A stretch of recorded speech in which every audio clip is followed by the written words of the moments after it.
থাকবে, এই বিষয়গুলোতে ধৈর্যের কোনো বিকল্প নেই।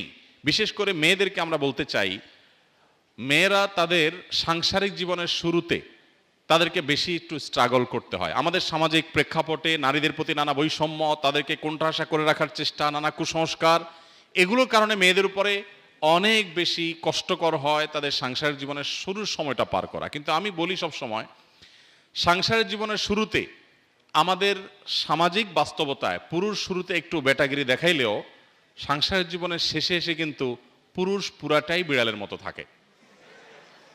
কিভাবে? প্রথম বিয়ের পর যেহেতু একজন নারী, তিনি বাবার বাড়ির ছেলে, স্বামীর সংসারে আসেন, সেখানে স্বামীর বাবা, স্বামীর ভাই, স্বামীর বোন, স্বামী সব তার, আর উনি একা আরেক ঘরের, আরেকটা ফ্যামিলির।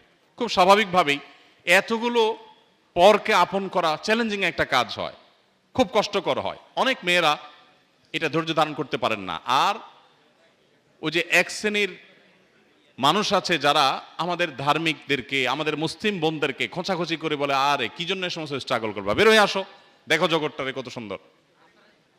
এরা উস্কে দেওয়ার পরের ইতিহাসটা আর জানার চেষ্টা করে না। এই ভদ্রমহিলা তার কথা শুনে যারা বেরিয়ে আসে, তাদের পরবর্তী পরিণতি তারা আর জানেও না, জানার চেষ্টাও করে না।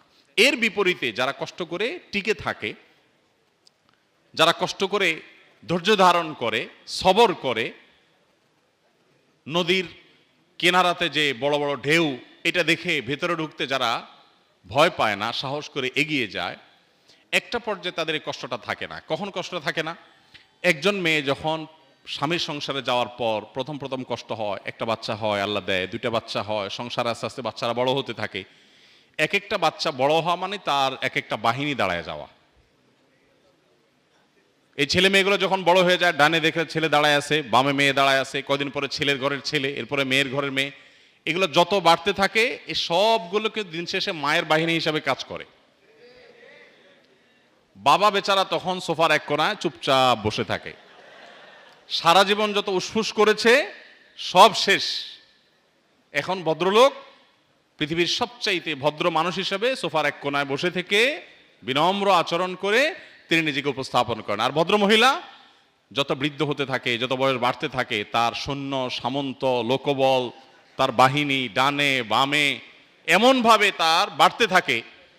এরপরে পুরুষ এক কথার বেশি দুই কথা বললে বলে, তুমি মসজিদ থেকে আজকে এত তাড়াতাড়ি কেন আসছো? মুয়াজ্জিন সাহেব বের করে দিছে?